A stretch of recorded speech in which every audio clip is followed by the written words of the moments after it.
Rosas mantuvo durante gran parte de su mandato excelentes relaciones con los comerciantes británicos y su gobierno.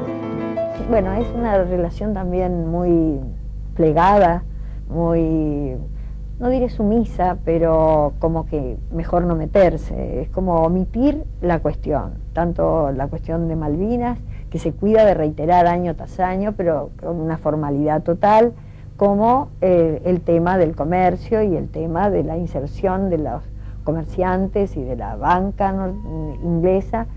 Ahí no hay ninguna actitud nacionalista o de preservación de lo nacional, de modo que se configuran grandes extensiones de propietarios ingleses y son bien vistos en la sociedad y están muy cómodos en esa situación, aunque resientan la crueldad y las persecuciones. Francia no había obtenido de Rosas un tratado comercial como el que Inglaterra había conseguido de Rivadavia.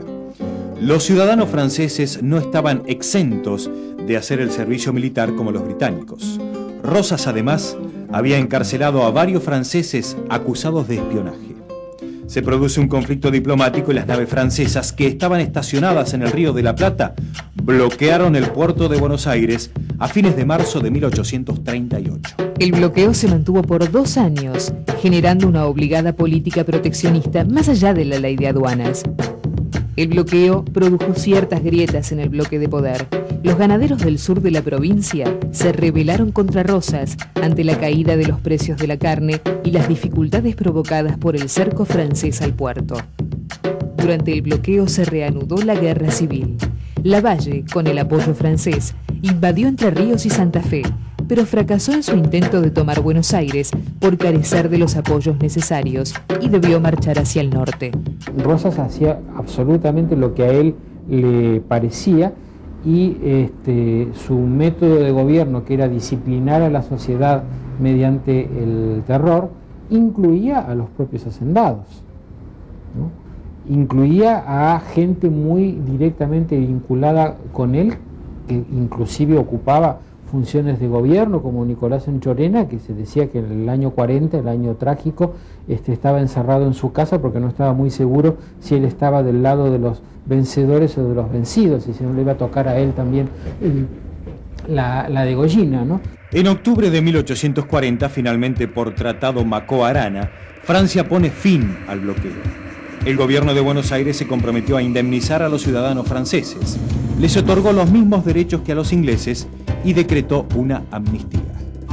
Concluido el conflicto con Francia, Rosas limitó la navegación de los ríos Paraná y Uruguay, bloqueó el puerto de Montevideo y ayudó a Oribe a invadir el Uruguay y a sitiar la capital en 1843. Rosas mantuvo y potenció las relaciones económicas con el Reino Unido, aún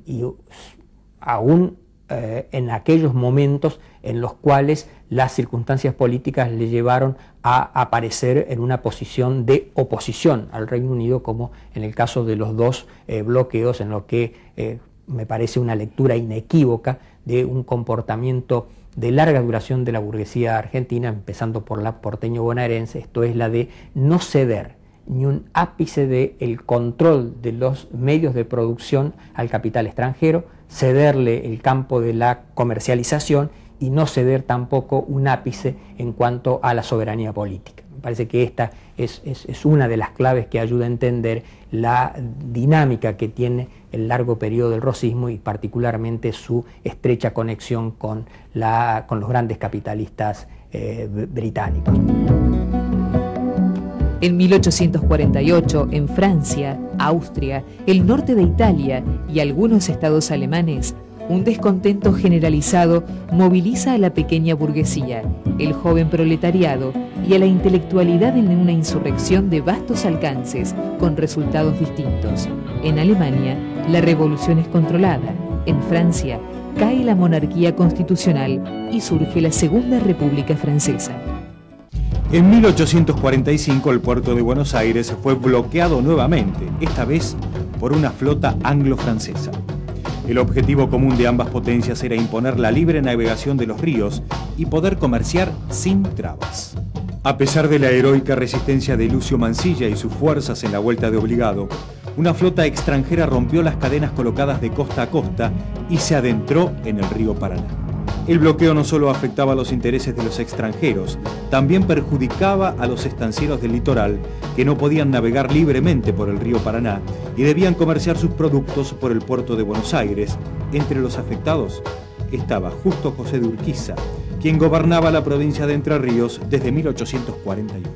Entre Ríos y los pueblos del litoral tenían puertos con los cuales podrían comerciar directamente con Buenos Aires, y no lo hacían, no les estaba permitido.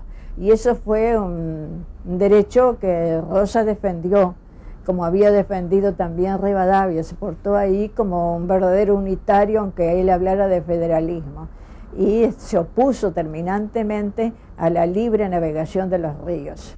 Los ingleses levantaron el bloqueo en 1847, mientras que los franceses lo hicieron un año después. Pero recién en 1850 quedaron normalizadas las relaciones con ambas potencias. Los bloqueos impusieron sacrificios a los sectores populares, pero no tanto a los estancieros, financistas y grandes comerciantes. Estos grupos disponían de importantes reservas para sobrellevar los malos tiempos. Por otra parte, durante este periodo se restringe el sacrificio de animales de manera que al finalizar los bloqueos, las estancias se encuentran con su ganado multiplicado y listo para ser exportado.